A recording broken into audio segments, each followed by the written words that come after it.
Do beginners really need to learn theory?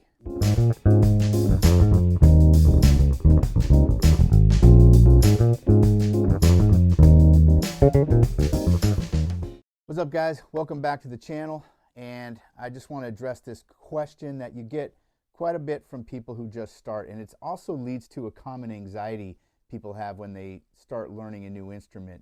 They're worried about having to learn theory, and sometimes they're even worried about how like learning theory is going to ruin their creativity and all this stuff. Well, first off, and I might get in trouble for saying this, but I don't think you need to worry about theory right now. As a beginner, like someone just picking this thing up, the most theory you need to learn right now is just the names of your strings and then starting to learn the notes on the bass, where they are. Maybe what a whole step is and a half step, which is simply just these frets, right? From one fret to the other, to the other, to the other, to the other. Those are just half steps.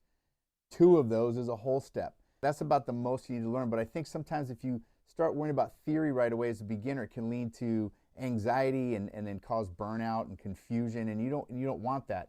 You want to start getting sounds out of the instrument right away. It's going to be more rewarding, right? And then when you're having more fun, you're gonna progress more. But if you start, freaking out about theory, forget it. I started teaching when I was teaching young kids a long time ago. I think I started a lot of them too soon on theory, right? I should have just had them playing bass lines and stuff and learn how to make sounds out of the instrument and having fun.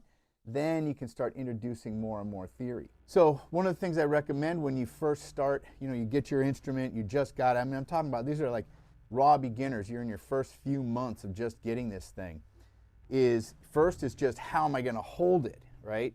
Where am I going to put this thing? Like, how do I hold it? Oh, by the way, I have two things to tell you about. I have a new PDF, a free PDF. The description's in the, the link's in the description. Just go to thebasscorner.com. 10 tips for helping getting over those beginner anxieties and getting to your grooving. Also, it's going to invite you to a new group I started, which is also free, called the Bass Corner. And so this will be a cool little community. You can come in, there's going to be some free lessons. There's already a lesson up there that you get with your membership called the Bass Corner, right? So check out that link in the description. But anyways, first is how am I going to hold this thing, right? There's different ways of holding it, but what I really recommend you do is get a strap. Because that way you don't have to worry about the thing sliding off your lap and all that stuff, and you can start to work on getting your hand positions going, right? And so if we were to think about our right hand just making sound, what I recommend you start working on, see what we want to get is this sort of shape as best we can with my fingers going down onto the strings. What you see a lot of people do when they first start is they want to pluck the strings upward, right?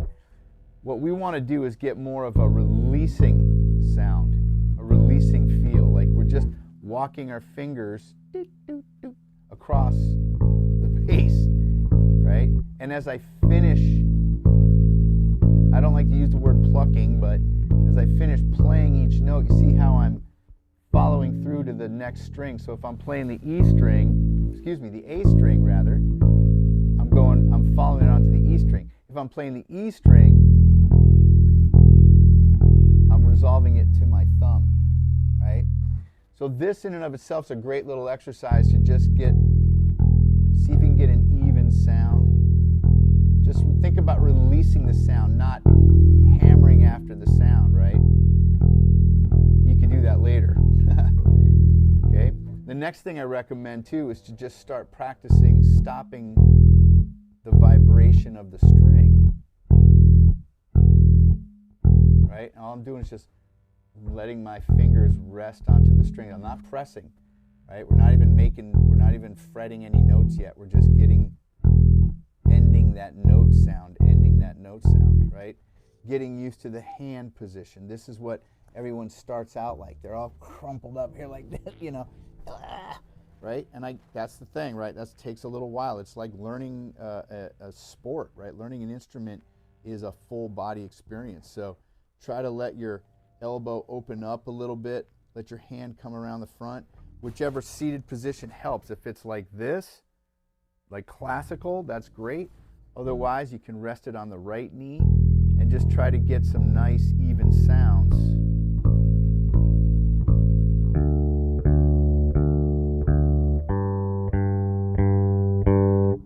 Next would be getting sounds on the frets. And it's not the most exciting thing, but just think about it as hand exercise, connecting your ears to your hands, right? And your head to your hands. But I'm just going to work from this 3rd fret, which is G, and just playing. And this is I've done video on this exercise. It's just a chromatic exercise, meaning one half step after the other, right? But the reason that we want to do this is just this gives us a nice foundation for our hand position, right? So simply going from the 3rd fret to the 4th fret with the 2nd finger, to the 5th fret with the 3rd finger, and to the 6th fret with the pinky. Notice how all the fingers are still laying on the strings, and then I go back down.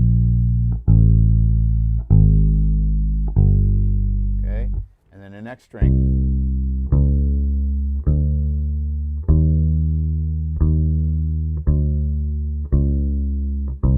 Okay, so again, getting that sound, we want to go right up to the fret, right up to the fret. So there's a couple exercises. Now I know it's not the most musically exciting thing to do, but it gets you started. Then from there, maybe we start practicing a simple bass line.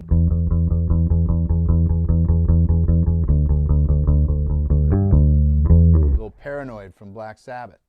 So simple bass lines, things that make you feel like, oh yeah, I'm like playing the instrument. Even though they're simple, they're not easy, but it gives you a little target, right? I would say focus on these more. And like I said, guys, check out that link. Everything's free. There's a free guide, and there's also the group that we started called the Bass Corner. And there's a course for beginners on how to hold it, all kinds of stuff that for raw beginners, but it's going to be expansive. We're going to have more intermediate stuff in there, and it's just more of a community. So, like I said, we're going to get into theory. We're going to have to. I mean, at some point, you're going to have to learn at least the basics. I'm going to do another video on that soon, on what I think is the most important things to learn as a beginner in terms of scales and fretboard theory, so that you can be jamming with people sooner than later versus having to learn all the scales and learn all the theory behind it. If you just know some basic things, a few simple things, you actually can start jamming people pretty quickly, along with learning some tunes, so you got a feel and that sort of thing, you got a personality behind your playing. So anyways, guys, I hope that gives you some help and a little clarity. Don't worry about the theory right now. Worry about getting a good sound, getting a good feel, getting comfortable with your instrument. I look forward to seeing you guys in the next video. And again, check out that link, join our free community. I'll see you guys later.